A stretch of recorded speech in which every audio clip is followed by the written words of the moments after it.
And it is an amazing YouTube channel. And Megan, thank you so much for joining us tonight. I really appreciate it. Of course. Thanks for having me. I always love being with you guys and your mad chatters. They're wonderful people. Aren't they? They are. They're the best. And, if somebody has, let's say, been living in Afghanistan under a rock, they may not know who you are, Megan. You are the cousin to the Cox family. You Yes. grew up with Lori and Alex and everybody, and you've been vocal in your in talking about how, well, I'm these are my words, just how crazy they are, and you've been very, very vocal about that.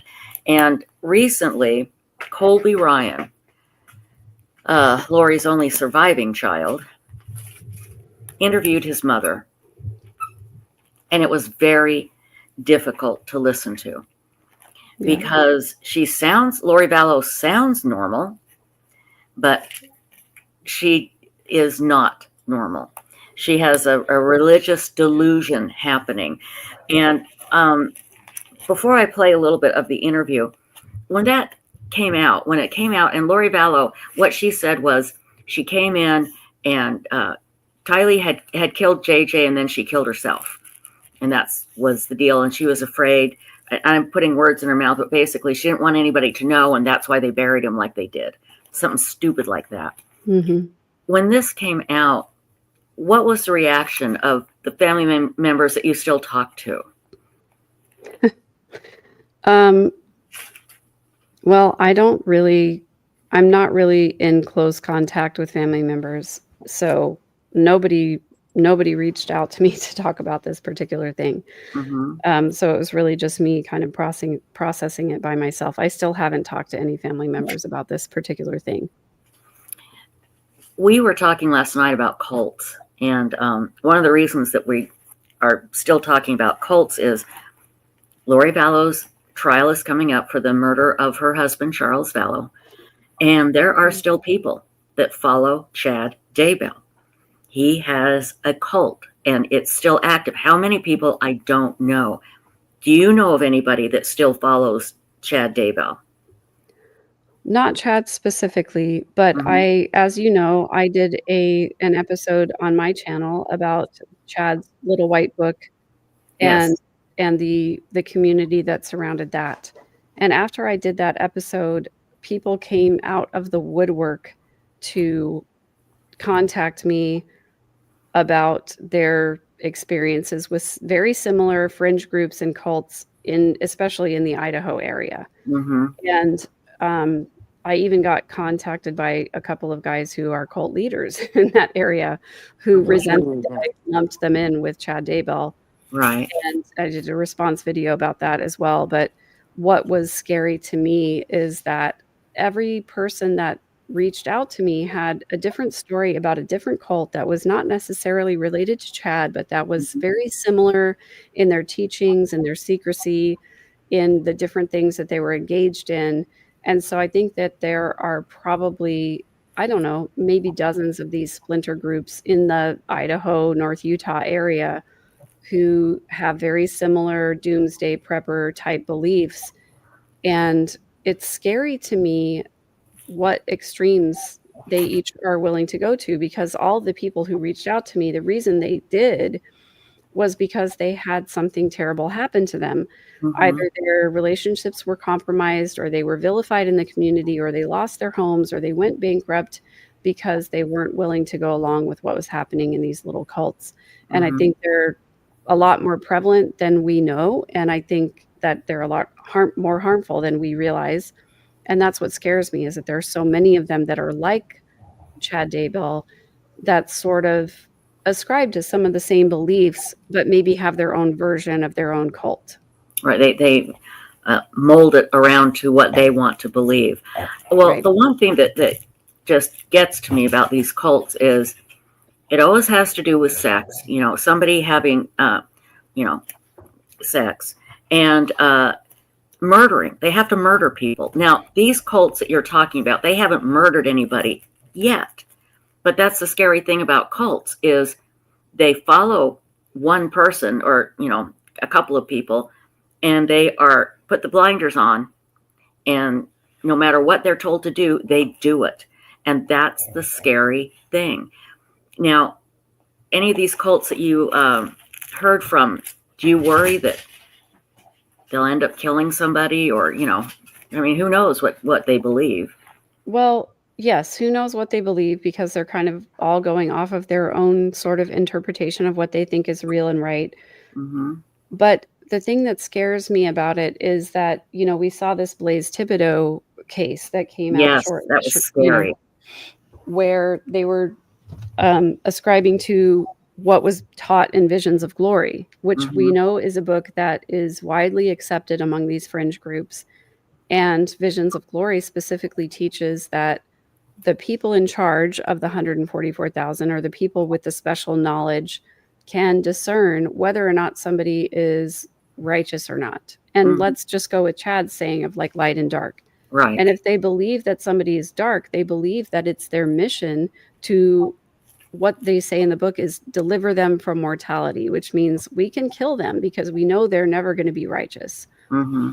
So to me, the dangerous thing about it is this idea that I can receive some kind of special witness from God that tells me that I can tell whether somebody's good or evil. Mm-hmm. And if they're evil, then, it's for the greater good if I get rid of them. So this Right. is what a lot of people are using as justification for crimes and other things.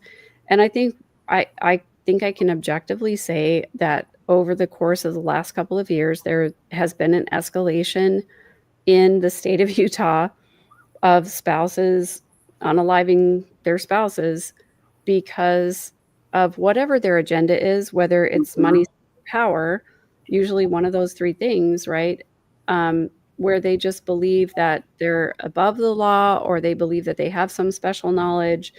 I think it's super dangerous. And I don't think that there is necessarily a way to stop it, because what the Mormon church is founded on is personal revelation. Mm-hmm. And when people believe that they're talking directly to God, they can make up almost anything that they want and make it and justify it. Exactly. And that's what's scary. They make it up as they go along and justify it. And Bipolar Express asked an interesting question. Are these Chad followers only in Idaho, or are they some other places too? That's the problem. We don't know. Who Well, knows? they call it the Mormon corridor is Idaho, Utah, Arizona. Mm-hmm. And obviously Lori was from, or at least Lori was living in the Arizona area when all of this started. Right. And that's where a lot of those prepper groups were having these extra conferences.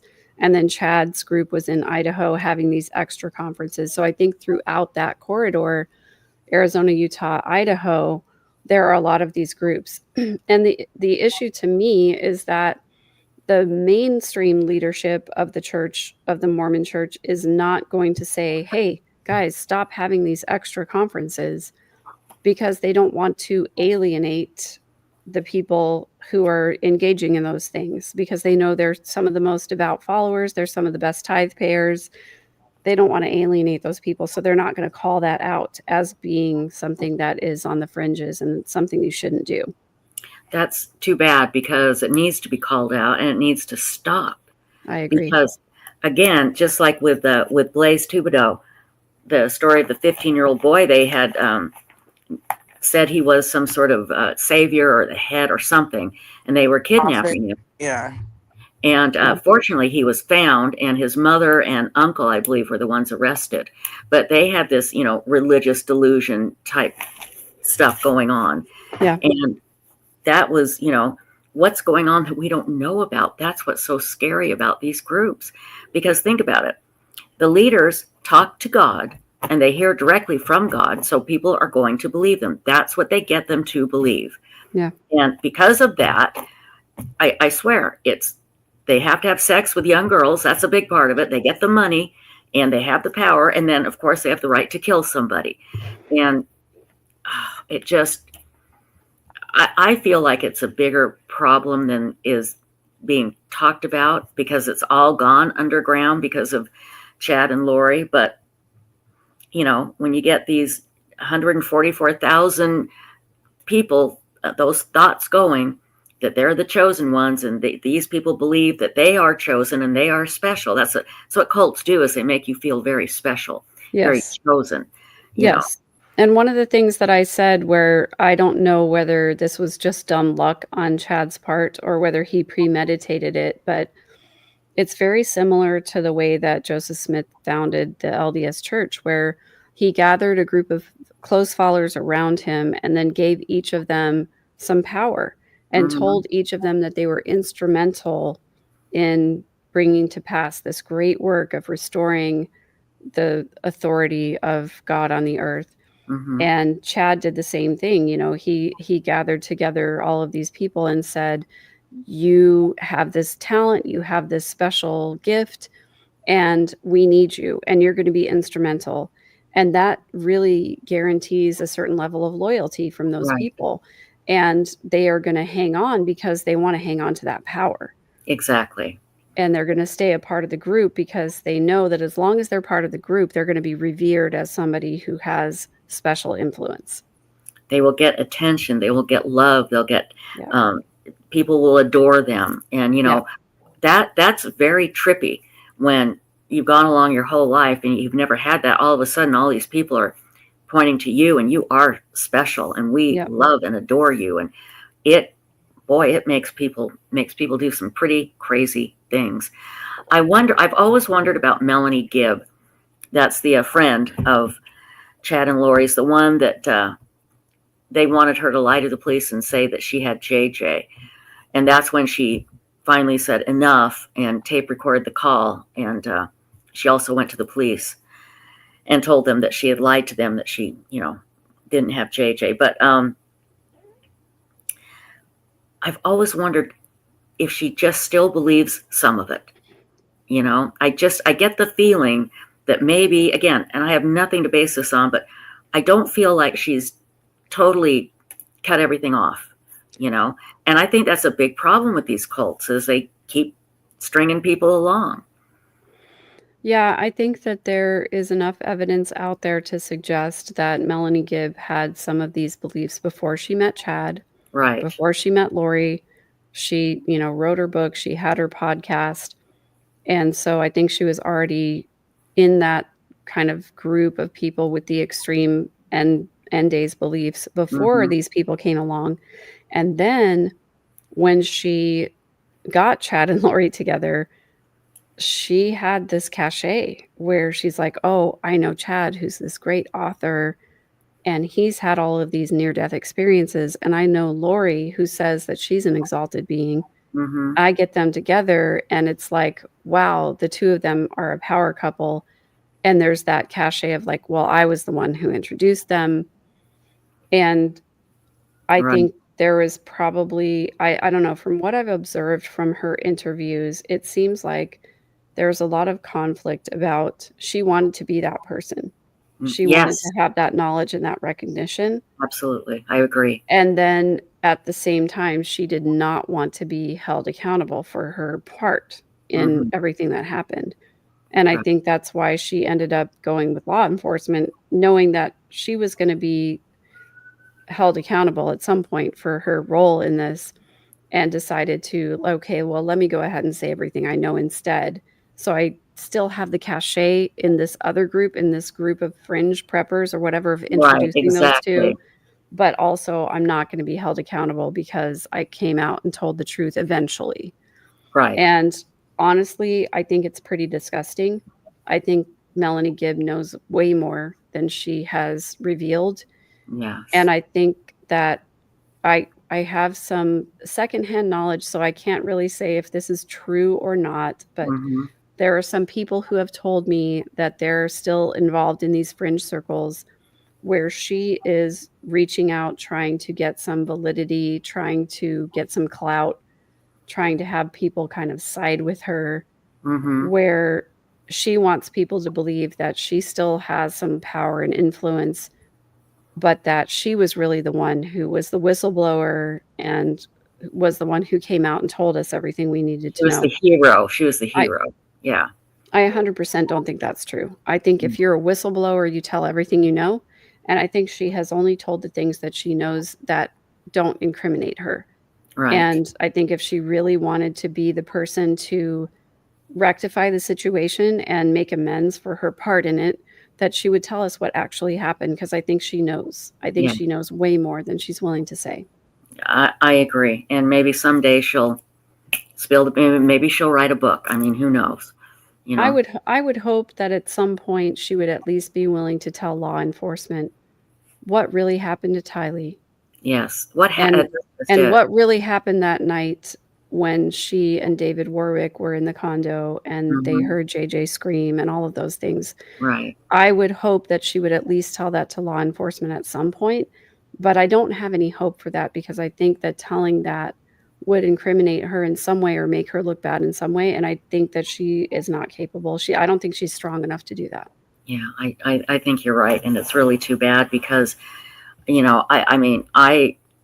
it drives me crazy trying to think about what happened to Tylee. I can't imagine what the Woodcocks go through, wondering that because it's, oh my God, that poor child.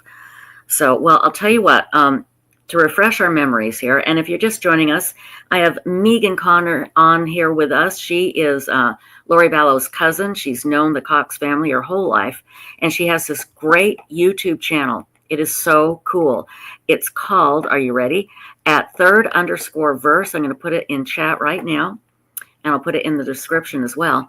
But we're going to talk about the confession, basically, of Lori Vallow, and when she was interviewed by her son Colby. I'm just going to play a little bit here, and then we'll come back and discuss.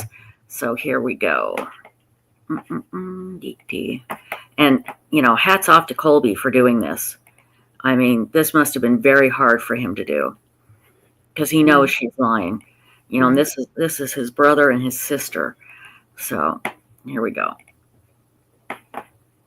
The house in Chandler, and we were going over Charles' wishes, and Charles had put all his stuff down saying he wanted to be cremated, and don't ever put me in a box or I'll come back and haunt you, because he was claustrophobic. He didn't like the idea of being in a box, and he had said all these funny things on his letter to me. And Tylee said to me and Alex at the time, she said, don't you put me in a box either. She's like, whenever I'm out of here, I want to be cremated. That was her big thing. So why wasn't she cremated? Why didn't you cremate her? If she wasn't murdered, why was she picked? But she wasn't. Okay, according to what you say, and you say you were there, I'm trying to give you this space without telling you what I think and feel. I'm trying to ask you the question because that's not cremation. I have my brother and sister's ashes. That's cremation. I have them. Can you imagine coming in on that scene? Can you imagine as a mother, your father now? So imagine you come in and find two of your children deceased. So they just died out of nowhere. I didn't say that. You come home or whatever, and both your kids are dead. And then what? You just never tell me what happened? Or you never tell anybody anything? I'm trying to understand you. You can't, because you can't imagine what that is like. You can't even imagine, you know how much I love those kids. You know how much I've put into them. You know how much I've done everything to protect them. You know how much I've done everything to get Tylee every kind of help, fought in every kind of court to keep her safe, fought in every kind of hospital so they wouldn't do a whole bunch of horrible stuff to her when she was sick all the time. You know what I did for them. I know. So you imagine walking in, finding them, and they had been gone for hours. There is nothing I can do, even though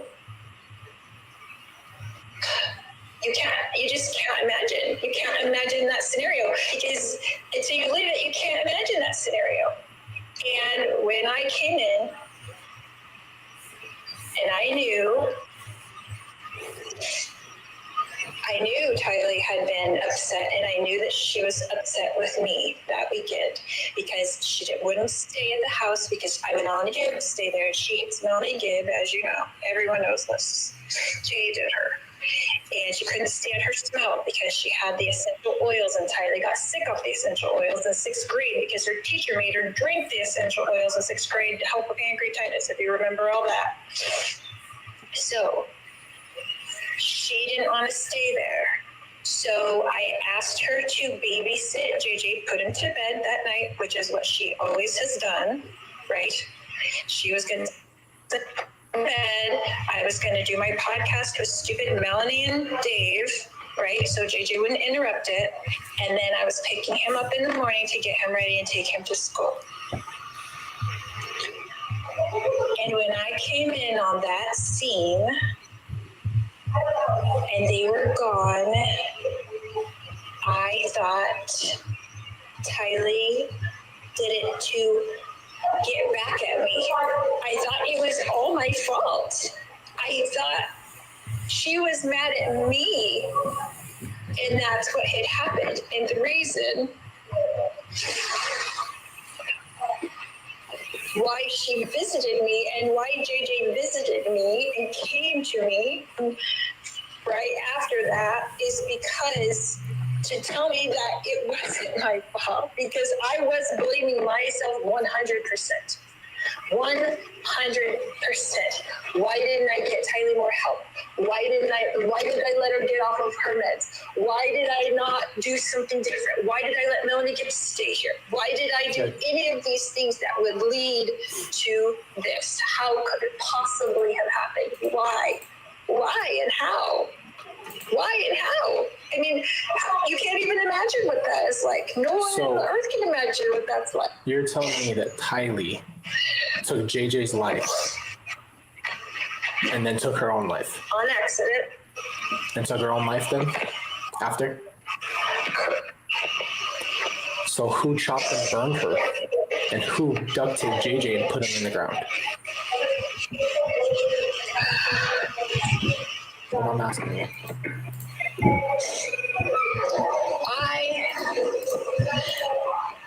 You're saying what? So you told me. Sorry, you're just cutting out. I can't hear what your question is. So you're telling me Tylee took JJ's life, then took her own life, and then someone cremated her by dismembering her and burning her and throwing her in a pet cemetery, and then somebody bound JJ, put him in a trash bag, and threw him in the backyard. And that was it. That was the end of it. What I'm saying is I wasn't aware what happened to them after I left that scene. Okay, so you gave it to someone else. You gave the responsibility to someone else, is what you're saying. Correct. Okay. And then I didn't. I just ran out. okay. So you're saying someone else took care of the situation. Yes. Okay. I'm sorry, I didn't hear that. I said you. It's breaking up. I'm saying that you're saying to me that someone else took care of it. That's it. Then I don't have to go into more detail there. Somebody else took care of these things. So you. Correct. Okay. Okay. I'm telling you that their spirits were gone from their bodies at that time. They were gone. They were already in heaven. They were already gone. Okay. Correct. Okay. So you're saying that they were gone, and why, if that's the case, then why wouldn't you just tell us? What was the secrecy for? Why didn't anybody know? There's a lot of reasons, Colby, and I've gone over that a million times, and Okay. I can tell you from the beginning, my thoughts then and my thoughts now obviously are different. I've had lots of therapy about it, to kind of work through it myself. But at the time, I didn't want anyone to know what Tylee had done to JJ, and I wanted to continue to protect Tylee as her mother, who has been trying to protect her whole life. Like, this is my scenario, Colby. What if What is Tylee holding JJ down for too long, trying to get him to not scream and be loud in the apartment, which she was always upset about. We weren't in a big house anymore. We were in these tiny little apartments, and he was loud. And what if she held him down too long and realized afterwards what she had done? What if she had come running to me and told me what she had done, right? That it was an accident? Do you not think that I would have told police that I did it to save Tylee? Because Nope. you know that I would have. I would have done anything to protect Tylee. And in my mind at that time, and some people might think it's not rational, but wasn't rational at that time, because you can't imagine what it's like to find your children in that way. You can't imagine. So no, I was not being rational. However, I was still protecting Tylee in my mind, and I still am. This is why I only wanted to tell you privately. I didn't want to tell the world what went on. I didn't want to tell the world that Tylee stopped taking her medication 2 weeks before this. She was on anti-anxiety medication, anti-depression medication. She was on a medication for panic attacks, and she was on birth control so her ovarian cysts wouldn't be bad. She was on all that stuff. And when we moved up to Idaho, 2 weeks before, a week after we got there, she said she didn't want to take her meds anymore. And I said, honey, you can't go off meds cold turkey. You can't just you have to wean off of them. And you know how she was, and you know how stubborn she was, and you know how she would do anything that I told her to do, and she would do the opposite. So no, I haven't wanted to tell everybody, and nobody could even understand how it could get to this point unless they understood what had happened to Tylee since she was 3 years old. So yes, I have been protecting Tylee. I will continue to protect Tylee. I didn't want this to be made public. I didn't testify in court for that purpose. To They protect could her put me in name. here for 5 lifetimes. They could put me in here for 1 million lifetimes. It doesn't matter to me. So you're,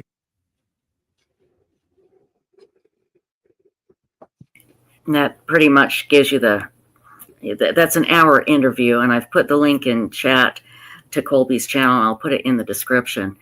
But first of all, you can blow that stupid confession out of the water, because Tylee went missing like at the beginning of September, and then JJ went missing a lot later, and he was seen outside and playing after Tylee went missing.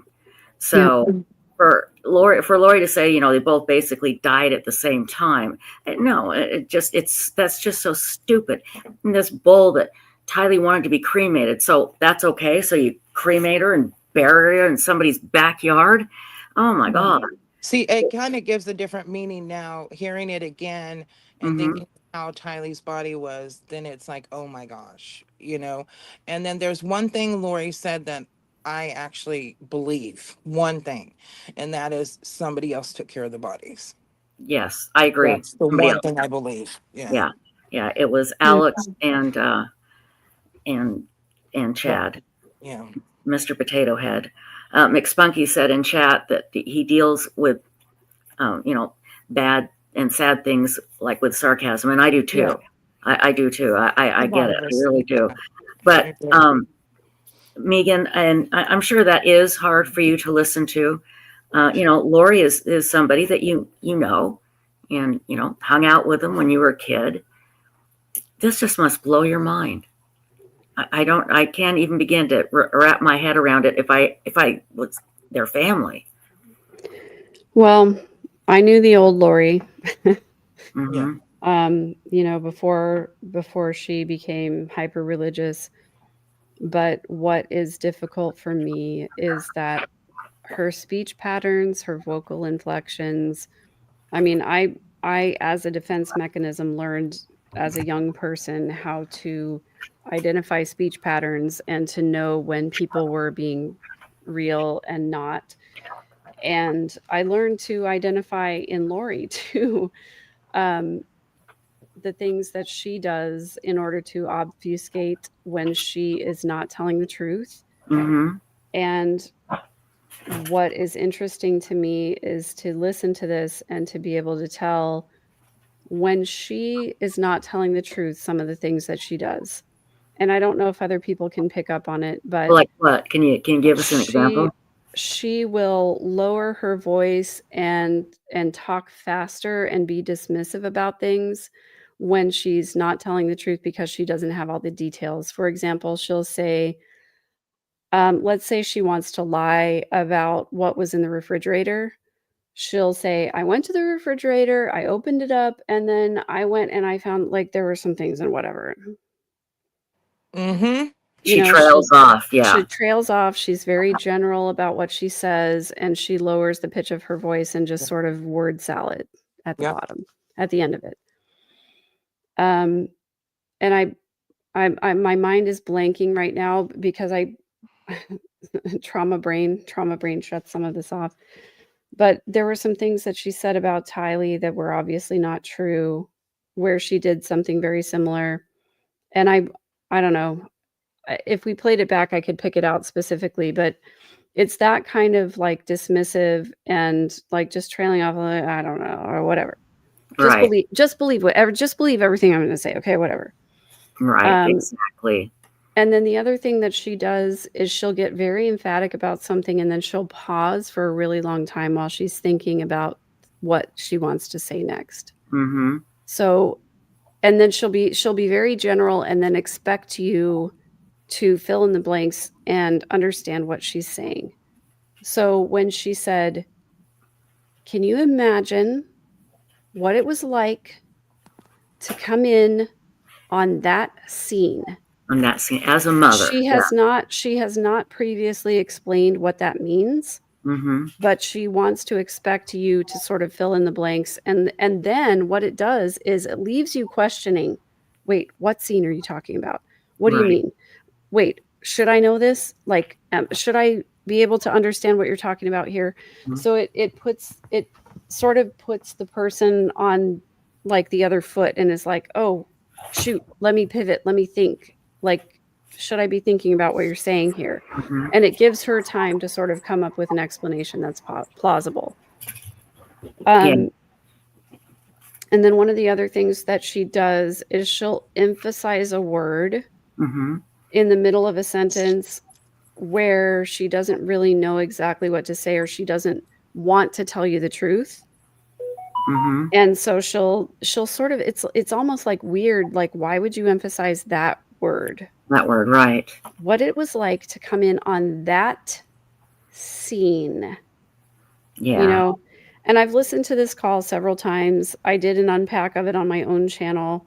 It's been a long time since I've done it, so forgive mm-hmm. me. I'm sorry. Oh, like coming back to this fine. And hearing it again sort of makes it all the same feelings come up over again, where it's like I'm angry, I'm frustrated, there's grief, there's, you know, I'm angry and frustrated for Colby. I'm angry about the fact that she wants to throw Tylee under the bus because that seemed to be her MO throughout Tylee's life. Like Tylee was the scapegoat.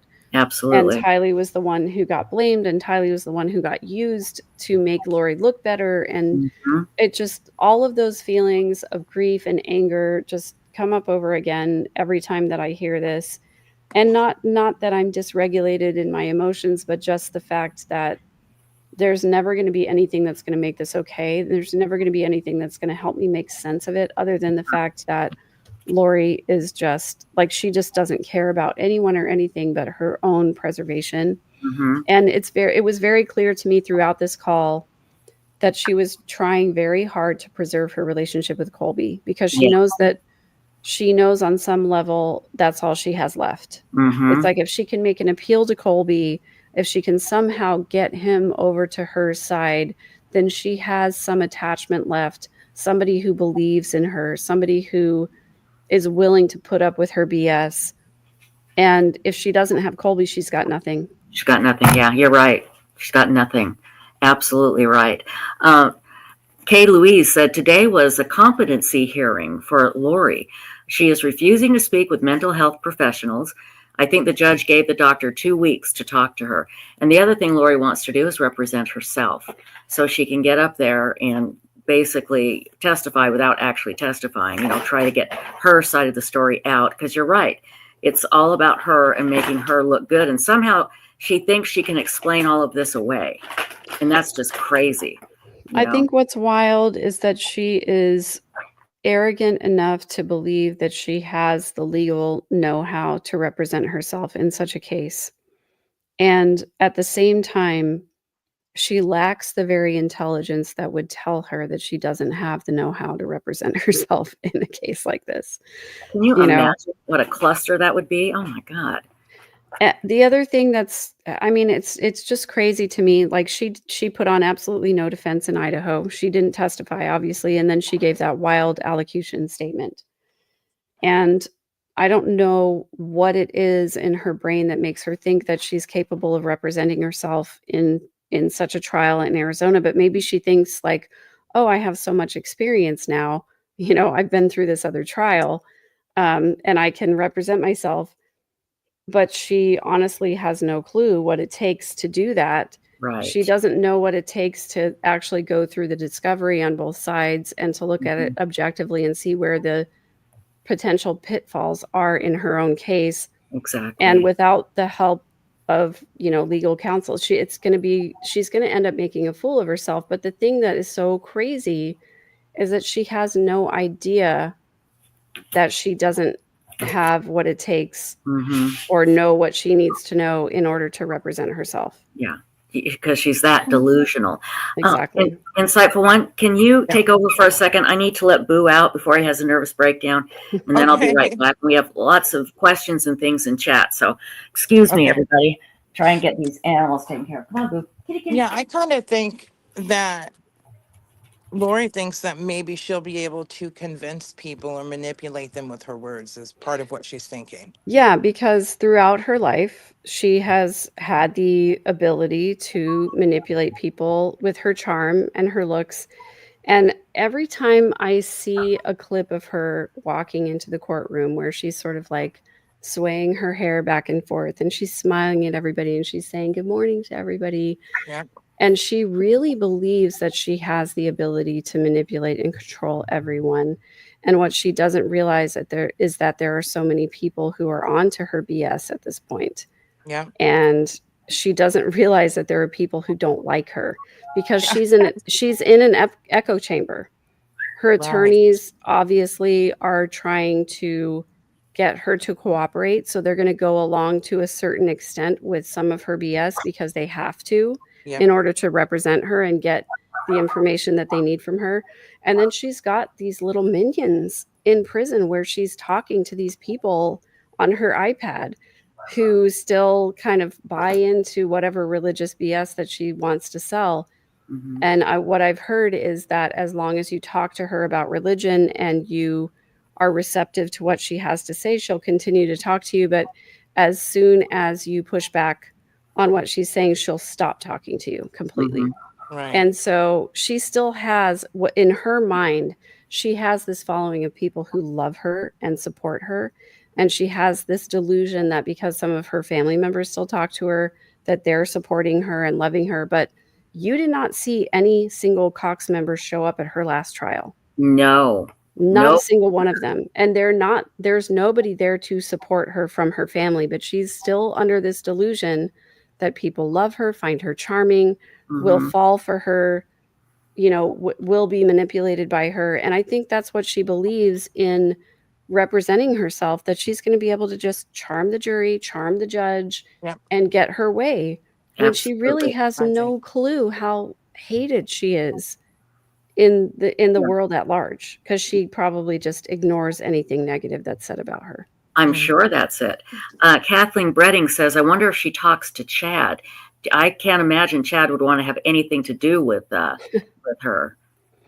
So from what I understand, during the trial, there was a prohibition on co-conspirators talking to each other. And so I don't know if she was able to talk to Chad during the trial, but I don't think there's any prohibition now because Chad is not implicated in this Arizona trial. Right. So that'd be interesting. I think it's possible that there's talking to each other. And what I find wild is like The recording that came out during Chad's trial where they were talking to each other, Mm-hmm. they were still talking scripture. They were Right. still talking. There were even some references to some mainstream LDS leaders Mm-hmm. talking about things that they felt aligned with their own beliefs. And I just think they live in this little bubble where they believe that they really do believe in their mission and what they think their mission is. That's right. And they've sort of excluded all commentary from the outside world, whereas Mm-hmm. a reasonable, rational, sane person would look at the media coverage and say, oh, well, I guess people don't really like me very much. Yeah. Right. I'm You going know. to go hide from these mean people. No, it doesn't even affect her. And Kresha is here, everybody. Hi, Kresha. Hey, And Krisha. from Difficult Hey. Research, and she writes, whether Lori is actually mentally fit to rep herself or not doesn't undermine the fact that she's doing all this to manipulate, in my opinion. And that is Mhm. so true. This is Exactly. one mass manipulation. All she cares about is manipulation and control, and she really does believe that she is capable of controlling anybody. Mm-hmm. And that, I think, is what is driving her. I think she probably has her own little cult in jail. We've heard her. Well, we heard her talk on the call to Colby about the women that she's quote unquote helping with their cases. I Right. help them with their exercise. I help them with their case. It's like Ugh. she really is still under this delusion that she's some kind of guru who Mm-hmm. has been through so much and can teach other people how to do life better. Right. And how to get acquitted of your crime and how to do fitness and nutrition better, even in prison. Like, I wonder what I just wonder what, like, does she tell him, like, don't eat the cornbread? Just, I don't know. Like, Yeah.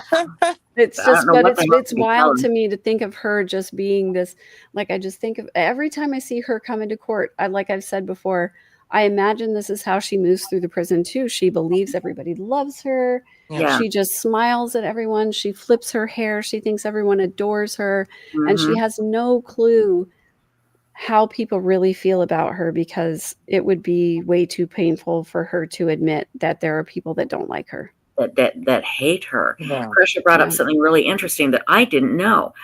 Chad was recommended for charges in both Charles and Brandon's case. Now, Brandon, remember, Alex shot at Brandon and missed. That is Lori Vallow's niece's husband was. Anyway, however, the DA decided not to pursue due to unlikelihood that they could get a conviction. I didn't know that. I didn't know they were Yeah. recommended. And also, I think it's important for people to consider, and people who follow true crime, and sometimes I see comments from people who are like angry about, why didn't the prosecution bring this up or that up? And I think what we have to remember is that the goal of the prosecution is to get a conviction. Mhm. It is not to present every piece of evidence that they have. Mm-hmm. And so even in Chad's case in Idaho, there was a lot of evidence that did not get presented, because if it had been presented, it might have taken away from the fact that Charles was complicit. For Mhm. example, we didn't see a lot of evidence about Alex's involvement Right. and Alex's movements on the days of the deaths, Mm-hmm. because I think that would have taken away from making sure that Chad's involvement was highlighted. Yeah. So it is not the job of law enforcement to present every piece of evidence they have. It is the job of the prosecution to present the evidence that is most likely to get the person convicted. So there are a lot of things that we will never know about what really happened, because it didn't support Chad and Lori being held accountable. They did not focus on Alex's movements, because Alex is dead. He can't be prosecuted. There's no point in bringing forward evidence that proves Alex's involvement in all of Right. these things. Right. So And again, and it's with Lori's case coming up as well, I think we're going to see probably a shocking lack of evidence about Chad, Mhm. about Alex's involvement, because he can't be prosecuted. Right. And Right. so what my hope is that we're going to learn a lot more about what happened in the days immediately leading up to and immediately after Charles's murder. Mm-hmm. And I hope that we're going to learn a lot more about Lori's involvement in that. There are some allegations that she altered text messages in Charles's phone. I want to know, for me personally, how much my family members were involved, what their role was, because to me, I have my suspicions, but to have it confirmed in court, there's a certain finality to that. And I hope you get that. I hope you get that, Megan, because her mom, backed her up all the way. So did her sister Summer, and Summer spoke at CrimeCon this year and said basically, which was absolutely ridiculous. And I'm paraphrasing here. She said, Lori, there was nothing wrong with our childhood, and there was no sign of this. She was, never like this until she met Chad. And it's like, it's just not true. No. And, there's those text messages when they tried to kill Brandon. There's text messages with Summer, remember? And, that make you go, what? What did you know? And when did you know it about Charles? So, and just this idea that, I don't know, the idea that Summer wasn't involved at all. I think she was drinking Lori's Kool-Aid all the way up until the time that Charles was actually killed, and maybe even after. And it was like that Lori has this way of making people afraid and telling you who's to blame for something and getting you on her side.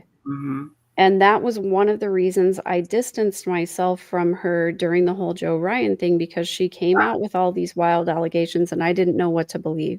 Right. And I didn't know what was true, and I didn't have any proof on either side. And because I was dealing with my own family issues at the time, I just chose to distance myself and not engage. But because she has this way of saying, this person did this thing to me, don't talk to this person. And whenever somebody says to me, don't talk to this person, the first thing I want to do is go talk to that person. Exactly. Because I want to know why. Why are you telling me don't talk to them? I want to hear their side of the story. I want to hear your side, and I want to hear their side. And then I want to come to my own conclusion about what I believe is real and is true and is plausible and is credible based on the facts and the evidence. I don't want to just believe when somebody says to me, this person hurt me, don't talk to that person. Right. And throughout all of the times that people have harmed me, I'm like, fine, go talk to the person, see what they say. When I wrote my book, one of the things I wrote in the foreword was, those people with the loudest voices against me are the ones who have something to hide, and those with nothing to hide will have nothing to say. And I believe that's the case in this as well. That is perfect. Absolutely perfect. Kresha has another great point here. She says, Summer Shiflett's involvement for me. Hold on one sec, guys. This is my business. Hi, I'm doing my live stream. Can I call you back? Yes, you can. Okay, bye. Sorry. That was websleuths.com moderator. I love it. Sorry about that. Okay, Summer Shiflett's involvement for me is so difficult for me to understand. To me, it looks like Summer was far more involved than we even know. And that could be, and I hope we find out more about that. I think, I have a feeling there's going to be text messages that will come up in this trial that everybody's going to be blown away by. I've been largely silent about Summer's involvement, but I will say this. Summer was obviously loyal to Lori to a fault. And we saw that with the first interview that she did, or the Dateline interview that she did, where she defended Lori. And then obviously that blew up in her face. And I don't envy, I don't like, I feel terrible for her about the fact, like, she went on national TV, defended her sister, and it blew up in her face. And that's a horrible thing to have happen. Oh, absolutely. Yeah. But I think the issue is that she was so loyal to Lori. She wanted to believe everything Lori said. She wanted to toe the Lori line.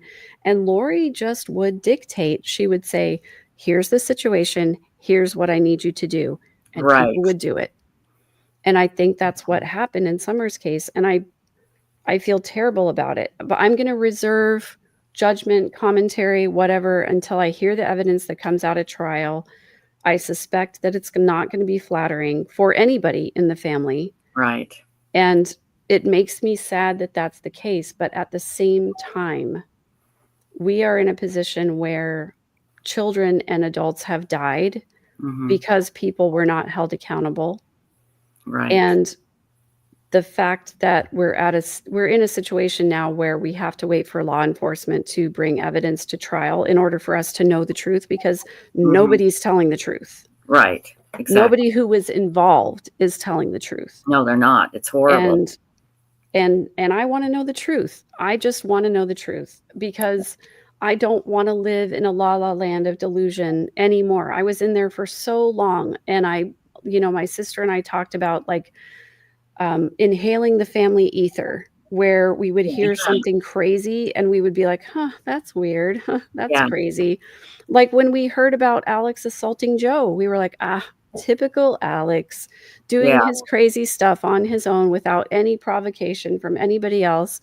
Right. And now looking at it, it's like, obviously he was goaded into doing that, into being the protect. Like he never would have done that if somebody hadn't told him that Joe was abusing the children. Exactly right. Yeah. And right. and he just believed whoever told him that, hook, line, and sinker, and then went out and acted on what he thought was the right thing to do. Anyway, it's just, I don't know.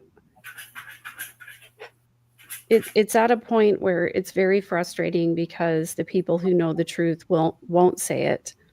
And so we have to wait for the court to tell us what the real truth is. And to sweet Carol Ann's comment here, do you think we'll ever hear the truth?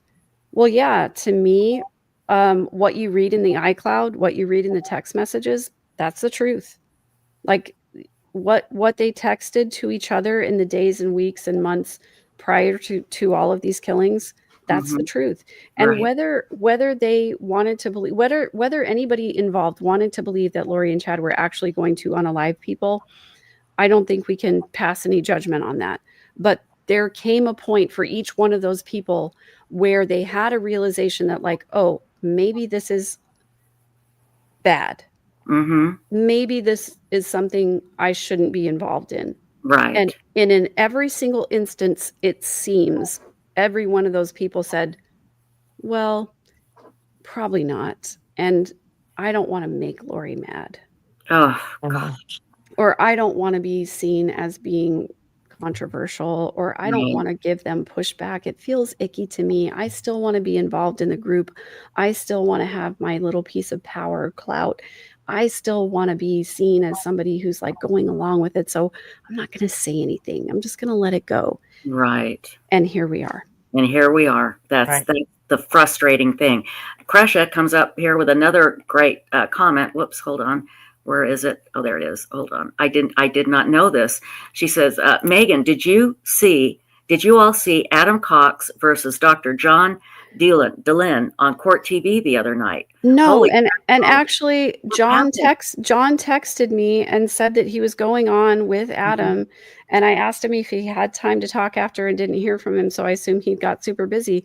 And I went and searched for it and I could not find the episode anywhere. So if anybody has the link to it, please share it, because I really would love to see it. Okay, so I looked it up everywhere. It's Court TV. John Dehlin is the host of Mormon Stories podcast. I love him. He's great. Court TV calls him all the time because he is the authority on all things post-Mormon and Mormon culture from a healthy perspective.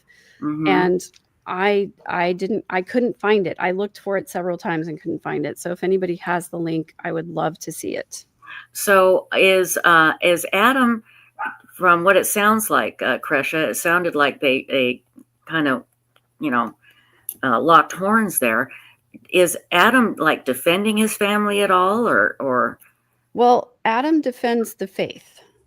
Yes. above Okay. all else, right? Yeah. And he's still in the Mormon church. So anybody like John Dehlin, John Dehlin is the quintessential ex-Mormon, right? Because Oh, he really is. he Yeah. has this huge podcast where he lets people tell their experiences in the church, Mhm. and it's very threatening to people who are in the church. So Yes. he's been vilified by the church leaders as one of the main reasons why people leave the church, which Mhm. if you talk to him personally, it is not his agenda to take people out of the church. He wants to make Mormonism healthier for people who He's a choose to stay. kind man. He's a kind Yes, man. He's not vindictive at all. And he's exactly. smart. He's so He's good. very kind. He's very smart. He has a PhD in psychology, which Mhm.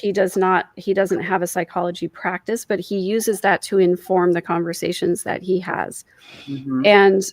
And if you've listened to Silver Linings podcast, you know that Adam is in a place where he still believes that his childhood was basically okay, that his family is basically good, and these are two people who just went awry. And he refuses to admit that there was any kind of abuse or anything amiss with his growing up life, which, if you just look at it objectively, you can't really agree with that. No, there's something really, really funky and wrong going on in that And family. I completely understand 100%. Just let me put this out there. It is so incredibly difficult to be faced with the idea that your family is abusive or, God forbid, murderous. Exactly. It is so incredibly psychologically difficult to overcome that hurdle. Mhm. And I completely understand why people who have been traumatized don't confront their trauma, Right. because it is very difficult to do. It's hard work. It destabilizes your entire worldview, and it requires you to look at things from a lens that is very uncomfortable. Mhm. And it is so hard to come to that acceptance. It is so hard to overcome the mental gymnastics that you've done your whole life to believe that Right. your parents are good people, that your siblings are good people. There Mhm. is nothing that is easy or um, or enjoyable about confronting those facts. So I 100% completely understand why Adam is in the place that he is. And I don't want to blame him for any of the ways that he's acted in this situation or the ways that he's currently acting, because I know that going through that for myself and confronting these truths for myself was horrifically hard. It's not something I can ever describe to somebody who hasn't been through it. Mhm. Um, it is the disruption of everything that you believe and want to believe about humanity and about your family and about the people who are closest to you, about the people who raised you, about the Mhm. system you were raised in. Right. There is so much cognitive dissonance that has to be overcome to get to a place where you can accept the reality of these things. So please don't blame Adam. Please don't blame Summer. Please don't vilify them. They are acting out of a place of incredibly difficult trauma Mhm. that nobody can understand until you're in it. Right. And so it absolutely, yes, it In absolutely survivor is mode. survival mode. Exactly. And my drug of choice was dissociation. I basically believed that my childhood and my family life was good up until the time that I was about 40 years old, when I Mhm. finally was able to confront it. And the only reason I did is because I was physically unable to handle what was happening to me. I was having panic Right. attacks. I couldn't get out of bed. It was impossible to deal with. And so Mhm. I don't blame anybody for not being able to get to that place, because if I hadn't been physically debilitated, I doubt I ever would have confronted it. Exactly. You've been through a lot, Megan, and you are using what you have learned to help others. Really quick here. Let's see. I just want to tell everybody something really quick, and then we'll get right back to it, because we have this great organization called DNA Solves, and the reason why you don't see me whining and asking for donations anymore is because of the wonderful partnership that we have with these great people here. And what they do is they spend their nights and days and weekends trying to find the unidentified, try to identify the unidentified so they can bring them home to their families. But they need your help. So if you could, I'm going to put the link in chat, and it's also pinned to the top of the page. If you could do a monthly donation, it's called a subscription to DNAsolves.com. $5 or $10 could really make the difference. Now, one DNA test costs $7,500. It is unbelievable what these scientists and researchers are able to do. So if you could please do that for us, we would really, really appreciate it. And I want to add, I saw an old video of me, asking for donations, and I look like this big bloated oat. And I'm just whining, and oh my God, I wanted to reach through the screen and just smack myself. So I'm so grateful that we don't have to do that anymore. So if you can help DNA Solves, that would be absolutely fantastic. Megan, gosh, we've gone almost an hour already. I can't believe it. Wow. So, do you think, and I want to listen to your answer. I got to let my dogs in because they're going nuts. Do you think there's any chance in hell that the court will allow Lori to represent herself if she has a backup lawyer to help her? And if she does, what do you think she'll do? And I can hear you. Go ahead and answer. I'll be right back. I don't know. I don't know what the rules are in Arizona and about representing yourself or going pro bono, but it kind of reminds me of her dad Barry's court case against the IRS, where he, filed this 300-page brief saying that the IRS was an illegal organization and that nobody should ever have to pay taxes. And then he took that brief and turned it into a book, which is available on Amazon. Oh, yeah. Please don't buy it.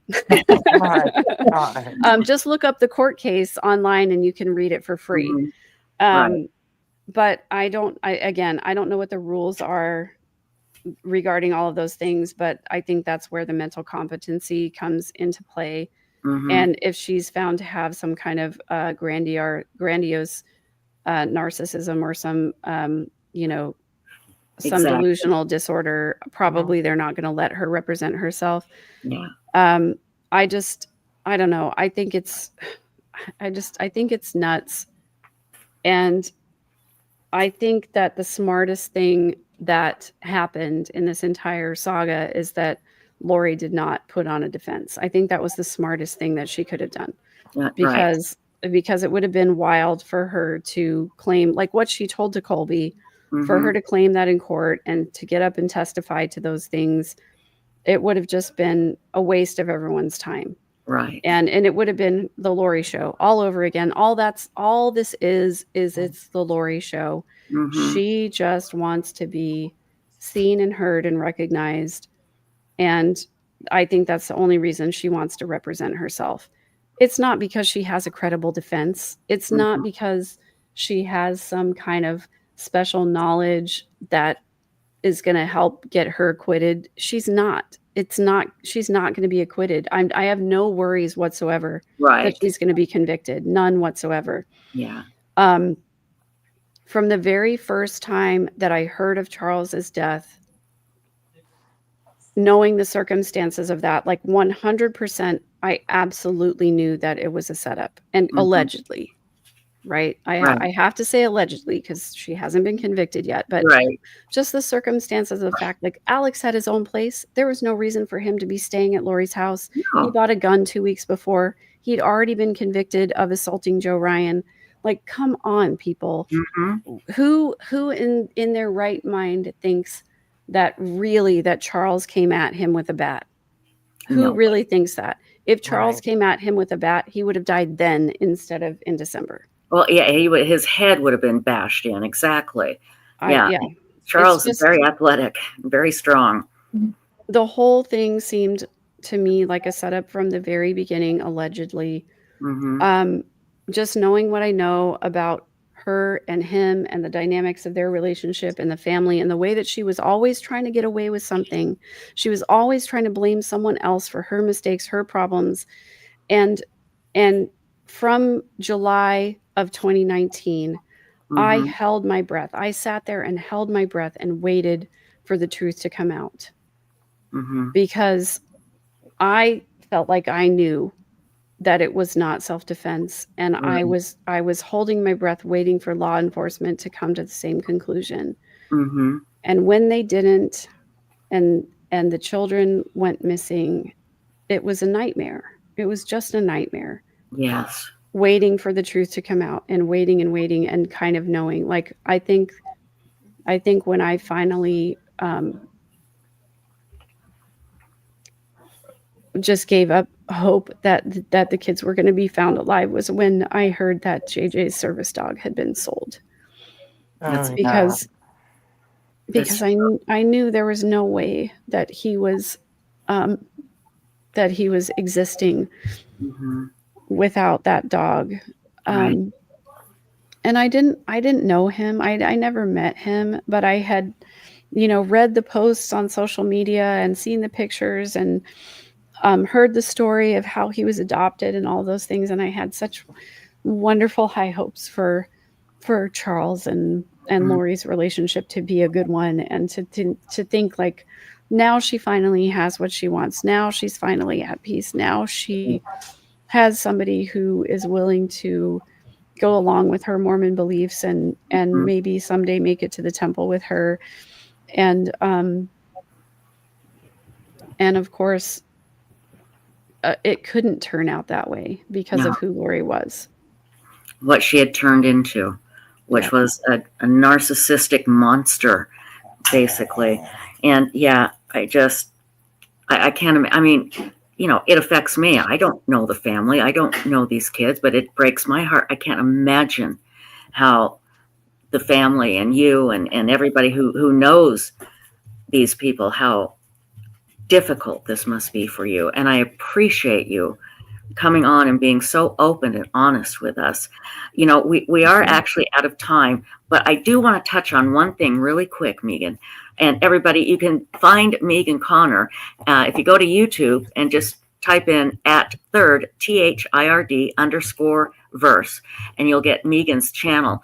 It is a channel that will help you heal.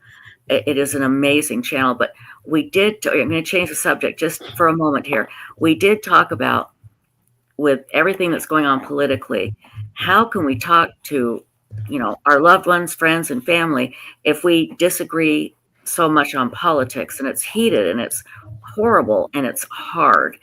And you have some advice to offer, especially coming up with Thanksgiving.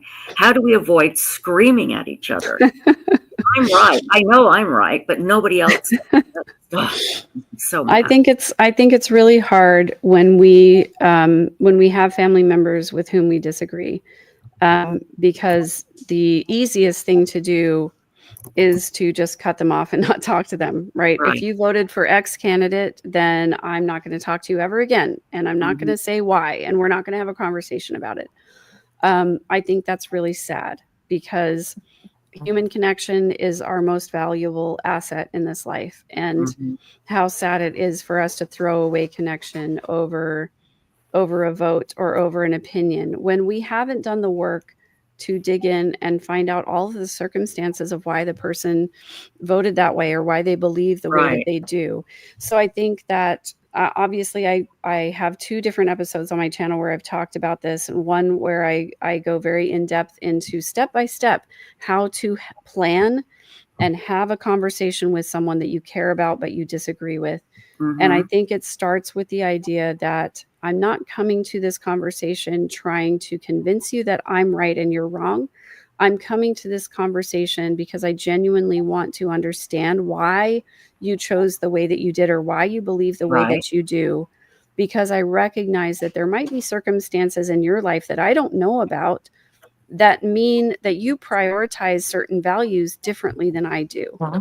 And I think we have to understand, like, there are people in my life whose number one concern right now, life or death, is I can't provide for my family because the economy is so screwed up right now.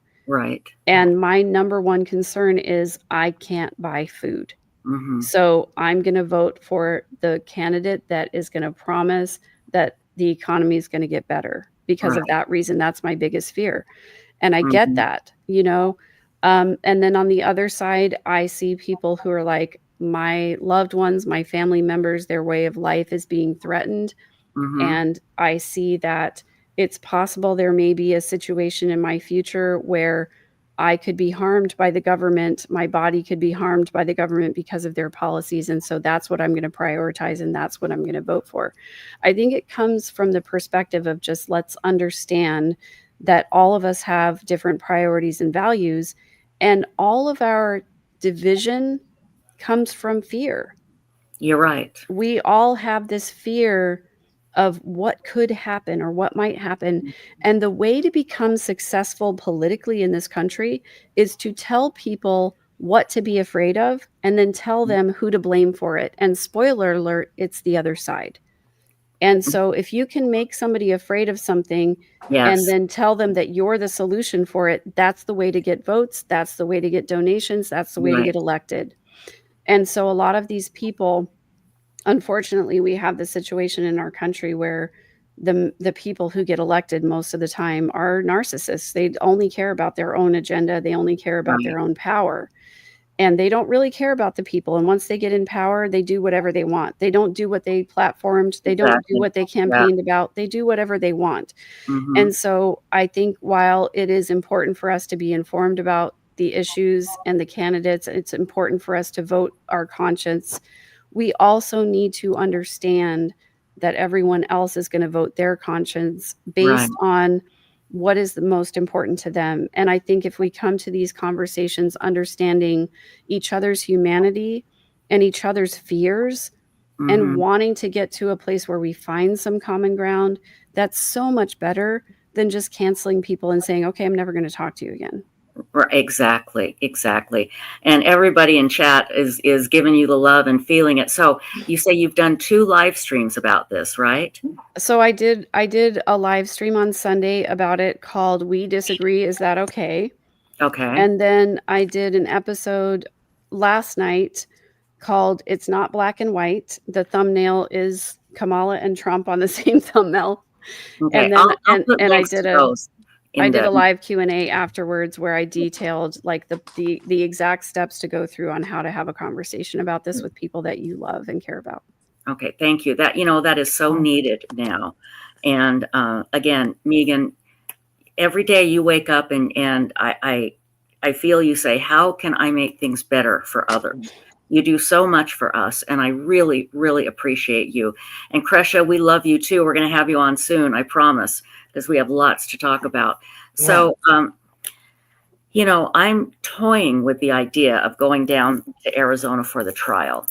So, I don't know. We'll have to wait and see, but I'll definitely talk to you first, Megan, before I do that, because I imagine it's going to be a bit of a circus down there. So yeah, and I want to be there. I just don't know how much is going to be healthy for me to be there. So I'm still thinking about it. It's a few months away, so I have some time, but I want to be there. I just also want to protect my mental health.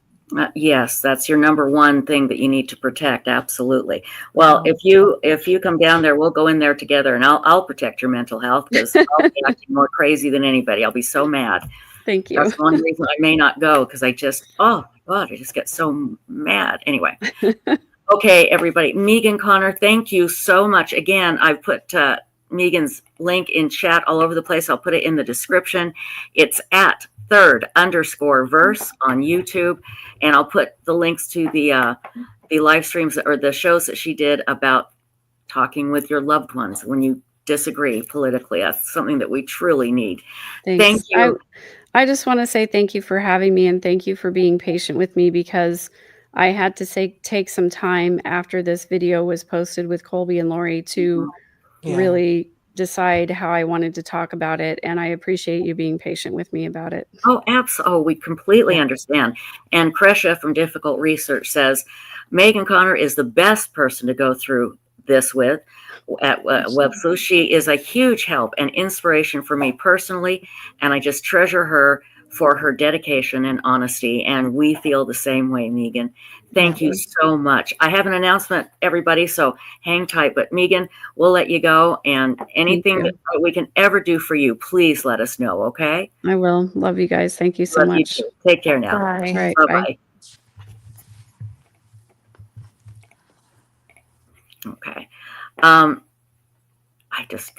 love her. How can we not love her? She is absolutely the best. Okay, everybody. There is a get together in Salt Lake City of the Mad Chatters on Saturday, but you need to email retired RN, and here is her email. It's margaretrn123@gmail.com. So that's this Saturday. And if you're in the Salt Lake City area, surrounding area, get in touch. margaretrn123@gmail.com and meet up. I'm telling you, you will love these people. They are hilarious and fun, and they're just the best. So it should be a great get together on Saturday in the Salt Lake City area. Hey, everybody, thank you so much to our wonderful moderators, Four Sons Mom, Moonlight View, Yuta, and Leisha Gallegos. Thank you so much. And of course, Insightful One, Stacy, we can't do this without you. So thank you very, very much. Okay, everybody, we'll be back tomorrow night, 10:30 Eastern on Websleuths YouTube Live. Bye-bye, everybody. Bye.